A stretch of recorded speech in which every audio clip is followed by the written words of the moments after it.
Kenapa orang sekarang tuh udah ngaji dari TK sampai kelas 6, SMP jadi pejajaran tuh anak. Lu sakit hati sama guru lu yang ngajarin baik anak lo. Ngerti ya? Aneh anak-anak pesantren. Ngerti ya? Tahu-tahu anak-anak bisa nelpon apa di sahabat. Tuh ngerti? Aneh telepon tuh ustad, marah-marahin. Ilmu anak-anak sial dangkalan betua. Ngerti ya? Makanya karena sekarang anak kita di sekolah nggak pintar. Kenapa? Gurunya nggak leluasa ngedidik anak. Tuh, ini anak nakal terlalu, bahkan mengganggu kawan yang lain. Harusnya diomelin, harusnya disabet. Tuh nih, untuk supaya ini anak ingat kenakalannya, bukan zolim. Begitu lihat pulang ada luka, gurunya orang tua yang lapor. Si guru diomelin. Sehingga apa? Si guru nggak leluasa untuk mendidik anak supaya pintar. Assalamualaikum warahmatullahi wabarakatuh. Alhamdulillah rabbil alamin wassalatu wassalamu ala asyrafil anbiya wal mursalin sayyidina Muhammadin wa ala alihi washabihi ajmain wa ba'd. Alhamdulillah. Pertama-tama yang saya hormati, yang saya muliakan segenap warga RW 7 dari Mushola Nurul Istiqomah. Mas Istiqomah. Bahasa. Ya, terutama Bapak RW Katib. Mana Pak RW? Itu dia. Ya, Bapak RW Katib beserta jajaran RT-nya dan semua yang terkait, dan Ketua Mushola Bapak Haji Yusuf Patinggi beserta keluarga besar dari iparnya, dari keluarga besar Bapak Payomi almarhum, ya semuanya itu. Tuh, dan yang saya hormati Habib Muhammad bin Hasan Jarita Segap selaku koordinator yang menggerakkan anak-anak acara mendadak, tahu duit dari mana.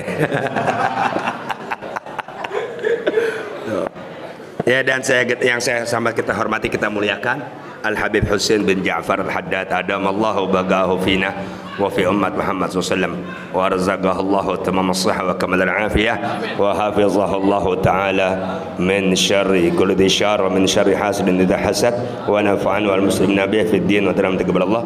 Dan Ustaz Kiki Abu Bakar Basandit yang udah jalan, mungkin mau ngajar lagi. Sekali ceramah juga. Sekali ceramah juga tadi. Dan Ustadz Faisal yang dari ini nih, dia dari mana sih? Ustadz Faisal dari ini mana? Gusti ya? Kamu Gusti? Belum ceramah? La ilaha illallah, mau bubar jam berapa? Ini mau bubar jam berapa acara? Ustadz Faisal ceramah kan? Oh. Ini makanya kita Islam nih kalau mau enak jangan cuma Islam herat doang. Ada dengan Habib Husin tadi, woi. Tuh, ngerti?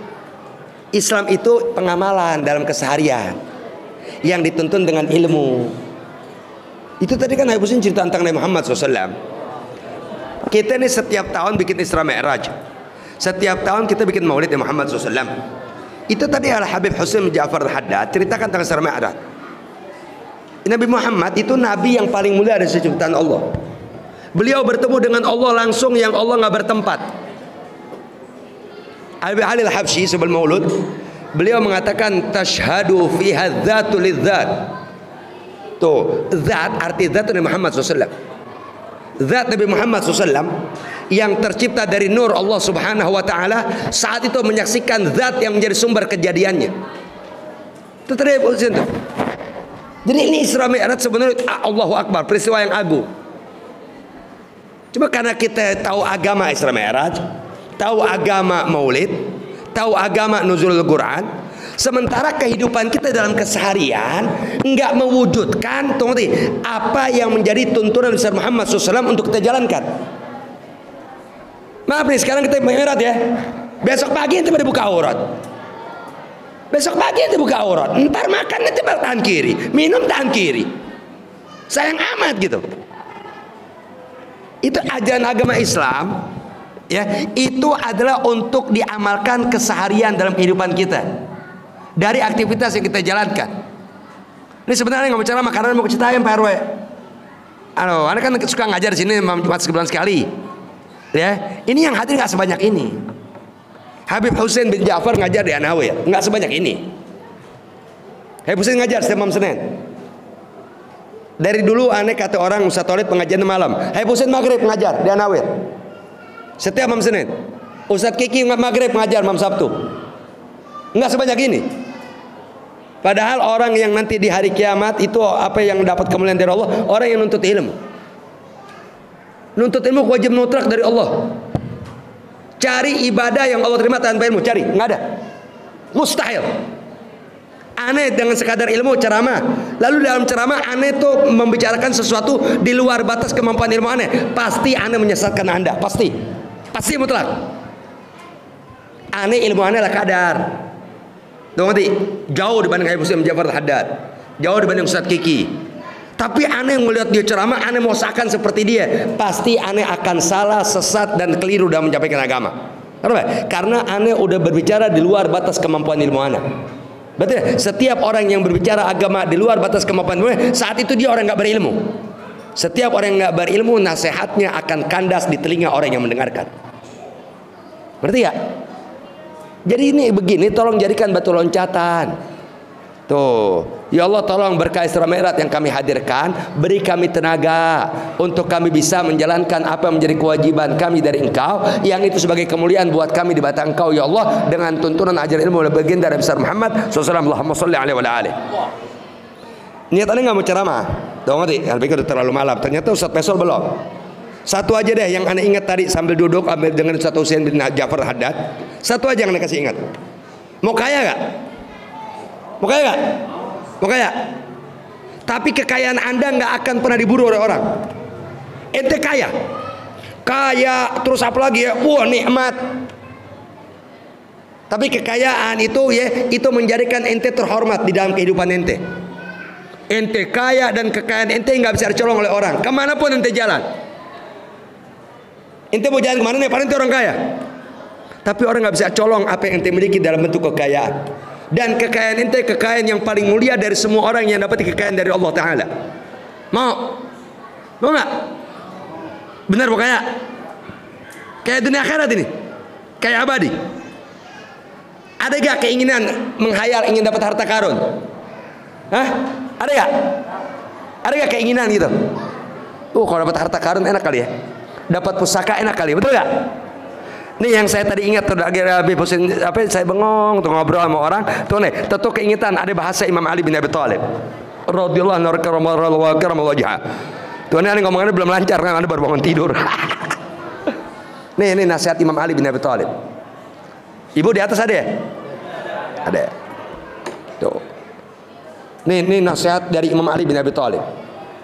Siapapun orang yang kepengen dapat di harta karun, kekayaan, simpanan ya yang amat sangat berharga, yang Allahu Akbar. Tuh nih, dengan harta karun tadi Anda nggak beban dalam kehidupan, dan Anda nggak pernah takut harta karun itu dicolong oleh orang. Nih kata Imam Ali, Bismillahirrahmanirrahim, ajmalul kunuzi wa afdaluha al-ilmu.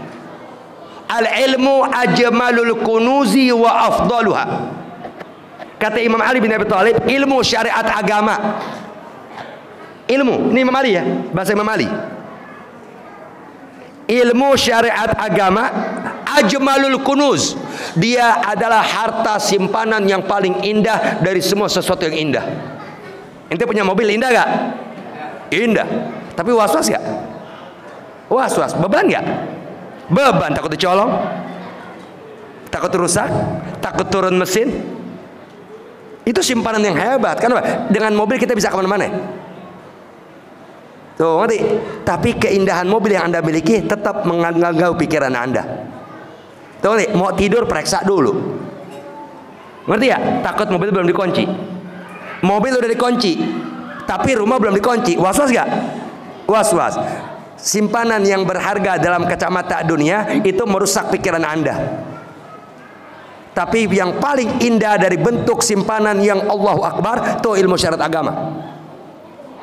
Ilmu syariat agama paling indah. Kenapa? Anda dengan ilmu tidur nggak lagi mikirin harta benda. Yang Anda pikirkan tuh nih, jangan sampai aku tidur tidak melaksanakan sunnah Nabi Muhammad SAW. Indah amat. Anda mau tidur wudu, datang di tempat tidur bismika Allahumma ahya wa amut. Ternyata Anda tidur dalam keadaan merem mata, tapi sesungguhnya malaikat mendoakan Anda dan menjaga Anda, karena dengan ilmu Anda melaksanakan sunnah Nabi Muhammad SAW dalam tidur. Indahlah Anda. Yang menjadikan Anda indah kan ilmu. Jadi kalau mau punya harta simpanan yang paling indah, miliki ilmu agama. Kalau Anda kepengen anak Anda itu membawa keindahan buat Anda di hadapan Allah, didik anak Anda ilmu agama.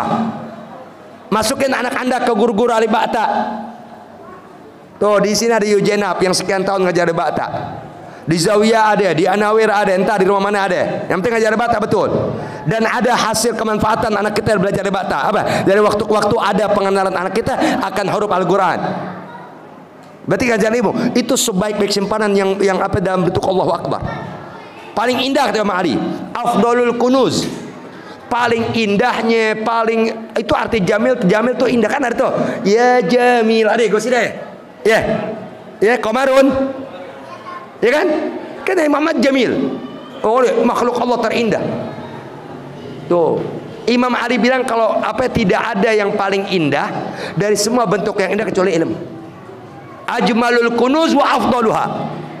Dan itu ilmu, dia udah paling indahnya dari sesuatu yang indah, wa afdaluha, dan dia yang paling afdal. Paling afdal dari semua apa yang Allah berikan kepada anda itu ilmu. Anda dapat harta dari Allah, dapat jabatan dunia, dapat kekuasaan, dapat kedudukan, nggak dapat ilmu, ya binasa. Binasa. Ya kalau menteri agama bisa menyamakan azan dengan anjing, apa yang nah itu? Karena nggak ada ilmu, dia nggak dapat tuh apa harta yang paling berharga dari semua yang berharga. Tuh nggak dapat keindahan dari ajaran agama Nabi Muhammad SAW. Ada kehinaan yang keluar. Tuh jadi kalau mau memiliki harta yang tak ada nilai dibanding dunia berikan di sini, tuh nih tanamkan di diri kita untuk mengerti ilmu ajaran agama. Semua buat kita, semua. Kita diwajibkan untuk ilmu oleh Allah, diwajibkan untuk ilmu oleh Rasulullah. Berarti siapa-siapa kita yang mengabaikan perintah Allah dosa apa enggak? Dosa. Isra Mi'raj nih hadir malam ini, siapa yang bilang wajib? Enggak ada. Enggak ada. Ente anda kata di kampung ente bikin Isra Mi'raj, baik di mushola, di masjid, ente enggak hadir dosa enggak? Enggak. Tapi kalau ada majlis ilmu ente enggak hadir dosa enggak? Dosa. Kenapa keseharian ente berbuat dosa kok ente enggak pikirin? Nuntut ilmu wajib. Nuntut ilmu wajib. Tadi Habib Husain bin Ja'far ngomong, tunggu nih, barang siapa yang meninggalkan satu kali salat fardu dicatat nama itu neraka jahanam. Fulan bin Fudan la budda min dukhulin nar. Masuk neraka jahanam orang yang meninggal satu kali.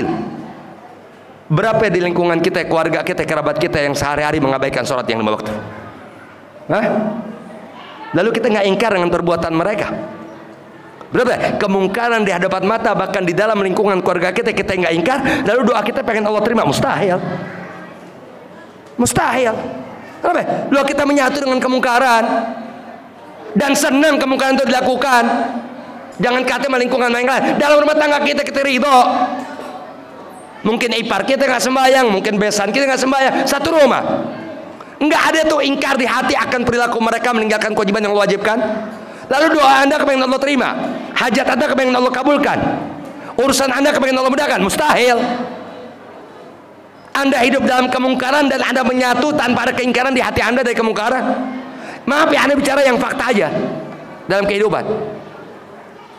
Terus apa? Ada orang hidup di lingkaran kemungkaran, tapi hati dia nggak di situ. Apa? Dia nggak menginginkan hal itu terjadi. Kapan kita bisa begitu? Dengan ilmu. Dengan ilmu kita bisa ada di tempat yang mungkar tapi hati kita menjerit. Kenapa? Takut-takut kemungkaran yang mereka sedang lakukan, dan kita di situ azab Allah turun, kita pasti kena. Bisa ingat ke situ berkah ilmu. Wajar Imam Ali bilang ajmalul kunuz, paling indahnya, paling Allahu Akbar sesuatu al ilmu, ilmu. Apalagi wa afdaluha, dan ilmu adalah dia sesuatu yang paling indah dan yang paling utama dari semua harta benda yang ada di alam dunia. Ente punya pesawat ya dibikin capek, punya motor aja capek. Tuh, secap minimal capek apa? Anda harus ingat kapan Anda terakhir ganti oli. Minimal tuh. Betul nggak? Kalau telat apa? Turun mesin. Biaya nggak? Betul nggak? Itu paling telat. Bayangin coba, Anda punya rumah, beban nggak? Beban. Tapi ini alhamdulillah karena masih banyak orang yang baca anwar itu punya beban. Telat-telat ente apa namanya ngisi token mati lampu. Itu harta benda yang paling indah tuh kalau Anda punya ilmu. Kenapa? Khafiful hamli, dibawanya enteng. Itu ilmu. Tadi Habib Husain ceramah dengan ilmu nggak? Banyak yang mau sampaikan. Beban dia jalannya? Beban nggak? Enggak, ilmu. Udah dia adalah harta benda yang paling indah, harta benda yang paling utama. Di bawahnya enteng. Lah, anda kan bicara tadi pakai ilmu. Enteng, nggak ada beban. Coba apa perhiasan atau harta benda atau harta karun selain ilmu ente miliki, kemana-mana ente bawa beban? Beban. Kalau memang itu berbentuk barang, ente sewa mobil. Tapi ketika ente punya harta yang berbentuk ilmu, tuh deh, dan itu menempel di hati, enteng dibawanya. Ngerti gak maksudnya? Orang kan belajar alif bata, itu kan alif bata kan berarti kalimat di Al-Quran kan jutaan. Kalimat di Al-Quran jutaan. Tapi ketika anda udah bisa baca Quran, tuh nih, kenapa? Berarti awalnya anda belajar ilmu agama alif bata. Tuh, anda bisa baca Quran dari mulai alif lam mim sampai qul a'udzu birabbin nas. Berapa juta kalimat yang ada dalam Al-Quran? Coba kalau itu berbentuk kardus saja, berbentuk aqua jutaan anda bawa, berat gak? Berat. Tapi karena berbentuk ilmu, jalan. Anda mau ke Jawa kemana ke, lalu ada masjid, mampir baca Quran, bisa? Bisa. Tuh, Pak Dali itu Allahu Akbar. Tapi karena bentuk ilmu, tuh, dia Allahu Akbar. Jadi kalau mau anda miliki harta yang Allahu Akbar, dan itu paling indah dalam kehidupan anda, dan itu utama buat anda di mata Allah, pelajari ilmu syariat agama. Ngerti ya? Tuh, ngerti kenapa? Karena ketika anda mengerti ilmu agama, tahu deh, khafiful hamli kata Imam Ali, dibawanya enteng. Fil mala zainun, itu ilmu ya, kita bicara ilmu. Itu ilmu yang dimiliki oleh seseorang, berarti seseorang itu memiliki ya apa namanya harta benda yang paling indah dan memiliki harta benda yang paling utama. Udah kita di bawahnya enteng. Cari orang ngajar bawa kitab, nggak ada. Kayak Bu Usen tadi ceramah, pakai kitab? Enggak. Pakai ilmu, sakiki enggak kan? Udah, ilmu pada dalam diri banyak. Tapi karena ilmu tadi harta benda yang paling indah, sehingga di bawahnya enteng. Ente ngobrol sama orang berilmu, duduk nanya, itu jawab. Berapa banyak ilmu yang ente dapat dari dia? Tapi kan dia enteng aja. Coba kalau urusan tanah, ente buka surat lembar ini, lihat pasal ini. Ayo, lihat ilmu dunia. Ilmu dunia berat. Tapi ilmu agama enteng. Di bawahnya kata Mali enteng, nggak beban. Fi malain zainun. Itu ilmu yang ada di hati seseorang dalam bentuk pengamalan. Ketika orang itu ada dalam keramaian, tuh zainun menjadi hiasan. Tuh, artinya orang semua terpaku pandangan kepada dia. Yang mengamalkan ya, bukan yang menem tangan kiri. Lagi duduk, guru lain ceramah dia duduk menem tangan. Itu saya bukan orang berilmu, hati dipanggil ustadz. Bukan. Itu hanya nyari dunia dengan nama agama. Lihat deh, orang ya berilmu. Ketika orang berilmu tadi ada sifat pengamalan dari ilmunya, dia punya harta yang paling indah, tuh punya harta yang paling utama, ya, dan di bawahnya enteng. Sehingga kata Imam Ali, fi malain zainun. Ketika orang berilmu tadi, ya, ada di tempat ramai, tuh ilmu tadi hiasan buat dia. Apa? Minimal satu, ya, itu emang bikin capek dia. Orang semua zaman sekarang mau moto. Tuh orang lihat dia. Ketika dia ceramah, orang semua terpaku pandangan kepada dia. Ini orang yang berilmu yang mengamalkan ya. Wa fi khalain unsun. Dan ketika orang berilmu tadi dalam keadaan bersembunyi, artinya sembunyi itu di rumah, nggak ada orang. Tuh apa? Unsun ilmu memberikan kegembiraan buat dia. Apa? Dia di rumah bisa baca kitab. Dia di rumah bisa ngamalin ilmu. Dia di rumah bisa baca lagi kitab untuk nambah ilmu, atau minimal dia bisa isi waktunya dalam kesendiriannya di rumah, dengan tidak kesibukan ngajar ceramah segala macamnya, dia bisa beribadah kepada Allah Taala karena ilmu pernah pernah memberitahukan barang saya baca ini antara maghrib dengan isya, dan tuh membawa kegembiraan. Ketika dia keluar dari rumah, ilmu tadi hiasan buat dia. Nggak pengen dihormatin, orang hormatin, itu orang berilmu. Jalan, ente jalan ada orang berilmu, coba gimana? Mungkin lagi ngerokok ente taruh saat segala macam, hiasan buat dia. Padahal dia nggak jalan, nggak beban. Padahal di diri ada pikulan yang paling berat itu apa? Ilmu. Tapi karena ilmu tadi ya itu harta yang paling indah, dia nggak beban, jalan-jalan aja. Paling ala kadar ngambil berkah megang sorban. Padahal dia punya harta benda yang Allahu Akbar. Satu, jalan aman. Saya mau colong ilmu. Coba mobil parkir sembarangan, sepion lo hilang. Zaman sekarang sepion hilang. Oh, parkir di tempat yang dilarang parkir, ban lo dibocorin sama Satpol PP. Oh iya, atau diderek. Itu apa, harta benda dunia. Tapi ketika ilmu, selagi ente bawa baik, langkah ente ampunan dari Allah. Bumi yang ente pijak minta ampun kepada Allah. Ikan yang di lautan minta ampun kepada Allah. Selagi ilmu tadi ente bawa baik dan benar, niatnya benar segala macamnya, tujuannya benar kepada Allah Ta'ala, itu ilmu. Siapa? Nggak ada orang memiliki sesuatu harta yang paling indah, yang paling afdal, kecuali kalau dia ada punya niat belajar ilmu agama. Dibawanya enteng, nggak beban. Lalu kemanapun ente jalan tuh nih, di tempat ramai itu nih, ilmu yang di diri anda dan ada sifat pengamalan, apalagi ada orang merasakan keberkahan ilmu yang anda ajarkan, anda hiasan di tempat keramaian yang sedang diadakan acara. Kenapa? Semua orang tuh nih terpaku perhatiannya kepada anda. Kenapa? Karena dia merasa sesuatu yang indah di diri anda, padahal itu nggak nampak dalam wujud lahiriah. Tuh di bawahnya apa? Ketika anda di rumah, kalau betul ilmu tadi, ilmu yang anda amalkan, anda ingat bahwa Allah Ta'ala senantiasa bersama anda dalam pengawasannya. Sehingga apa? Sehingga anda menikmati kesendirian anda untuk berbuat kepada Allah Ta'ala dengan doa, dengan zikir, dengan ibadah, dengan wirid, baca Quran segala macamnya. Itu kata Imam Ali. Sehingga kalau anda kepengen punya harta yang tak ternilai harganya dan nggak takut dicolong orang, belajar ilmu agama. Itu Imam Ali bin Abi Thalib. Tapi di akhir zaman orang sekarang nggak mau tuh ajarin anaknya agama, sehingga berapa banyak di antara kita orang Islam buta Al-Quran, alif ba ta nggak bisa. Na'udzubillah. Tuh ini kita berkah Isra Mi'raj, jangan sampai buta Al-Quran. Tuh apalagi yang udah berumah tangga, punya anak 5, 6, 7 tahun, cepat didik anak anda alif ba ta. Kenapa? Nanti di akhir zaman Quran tidak tinggal kecuali tulisannya doang. Kenapa? Yang dianggap ngerti agama udah nggak mau ngajar alif ba ta karena sibuk dengan undangan ceramah. Akhirnya pengajar alif ba ta mudah dengan sendirinya.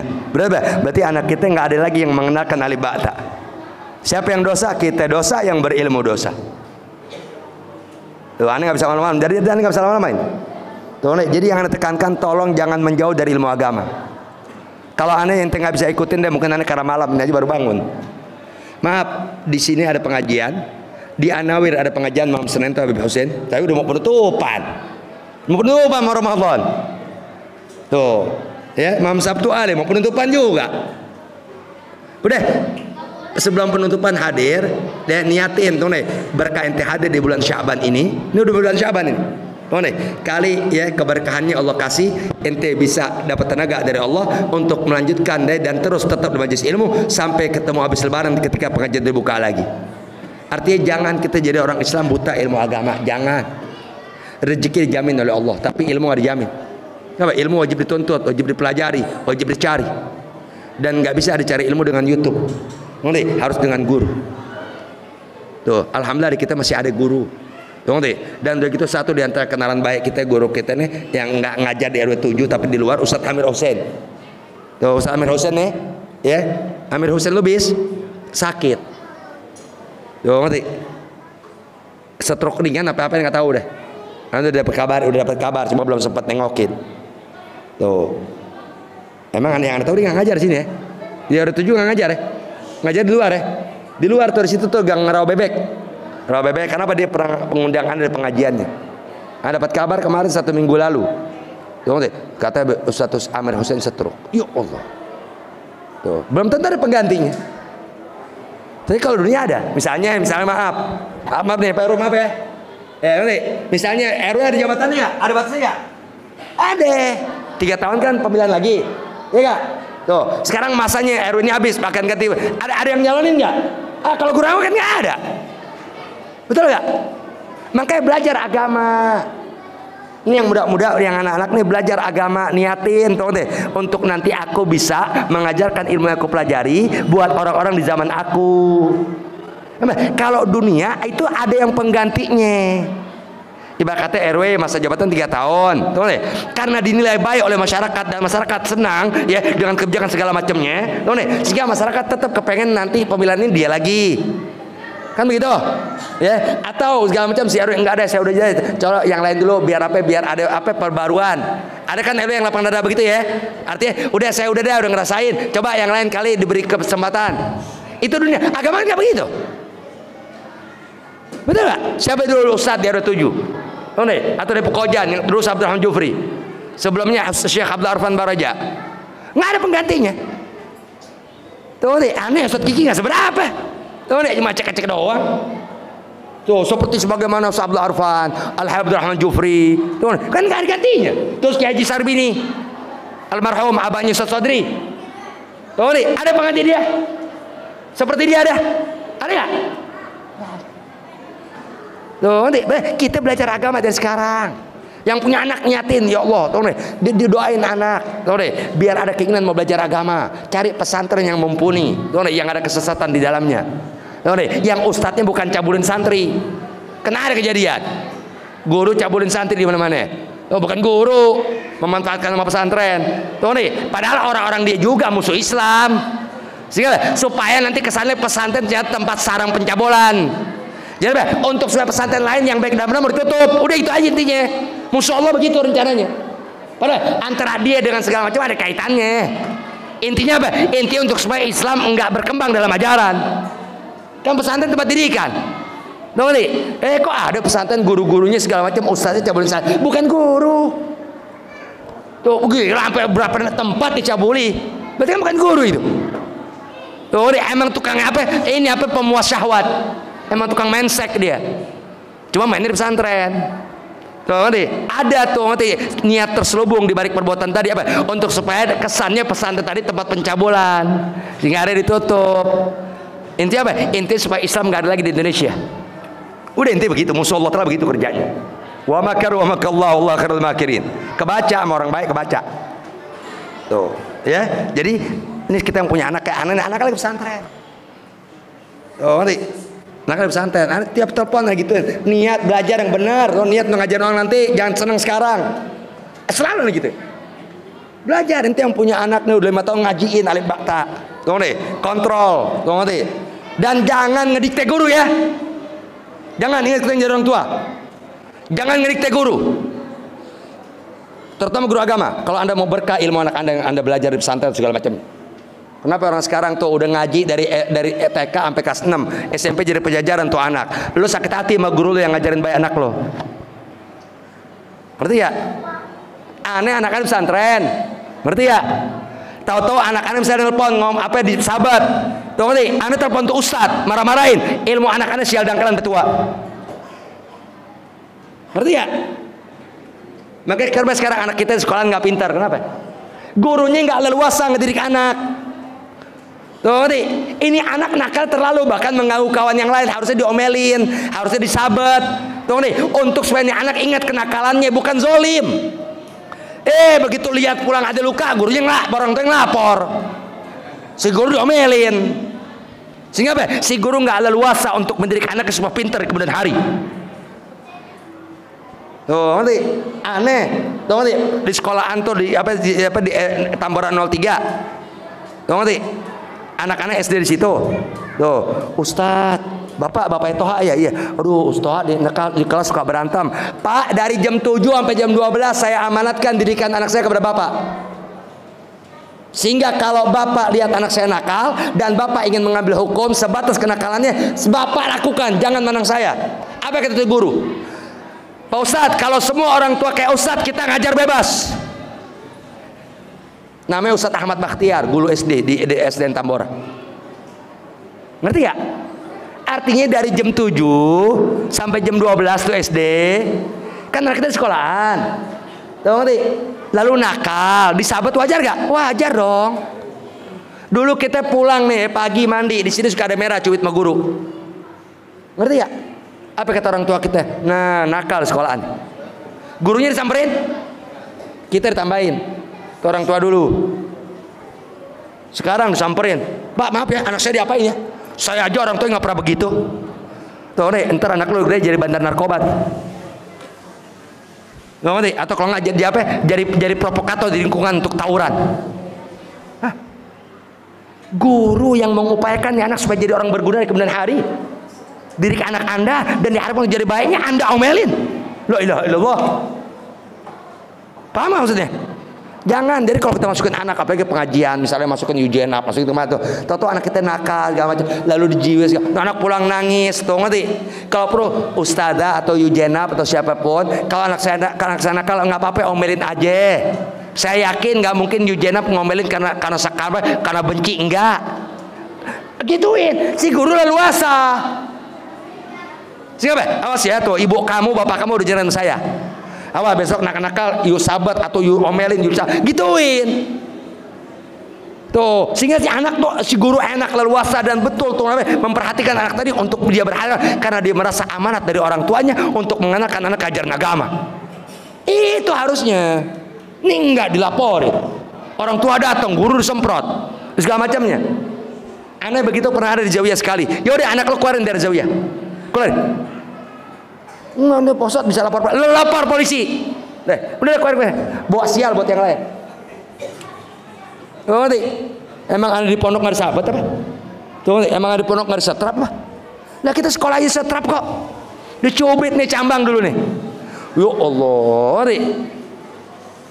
Kenapa? Itu kan guru saat itu berbuat gitu karena kenakalan kita. Lalu besoknya kita baik diomelin enggak? Dendam kagak? Benci kagak? Tuh, saat nakal diambil tindakan untuk diingatkan kenakalan kita. Sehingga omelan tadi, tuh hukuman tadi diharapkan untuk si anak tidak lagi mengulangi kesalahan kedua kali di kemudian hari. Tuh, sehingga kita orang tua yang zaman sekarang diperlakukan anak kita seperti oleh gurunya, lihat dulu dalam hal apa nih anaknya dihukum. Kan sekarang Allah nggak tahu deh, Allah alam bisawab deh. Tuh, zaman makin rusak udah. Zaman nggak rusak, pola pikir manusia rusak. Zaman nggak rusak, zaman dari dulu namanya waktu, jam, hari, bulan, tahun. Hari sehari 24 jam, betul nggak? Itu zaman nggak rusak. Tuh, seminggu 7 hari masih. Berarti zaman nggak rusak. Yang rusak orang yang ada di zaman itu. Rusak apa? Rusak pola pikirnya, rusak tujuan hidupnya, rusak roda kehidupan yang dijalankan karena keluar dari tuntunan ilmu syariat Muhammad SAW. Allahumma sholli alaihi wa alihi.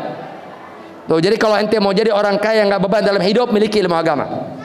Anda jalan bebas. Tuh nih, kenapa? Karena nggak ada orang yang mencolong harta Anda. Saya mau colong ilmu, nggak kelihatan kok, nggak berbentuk benda. Tuh, padahal menjadi ilmu. Sehingga apa? Ketika Anda berbicara dengan ilmu yang itu adalah Anda pelajari sekian lama, lalu Anda terangkan sebagai manusia ilmu tadi, saat itu ilmu tadi menjadi hiasan buat Anda. Orang jadi terperangah-perangah kepada Anda. Oh begitu agama. Oh tuh, sehingga jadi terpaku kepada Anda. Hiasanlah buat Anda di muka umum.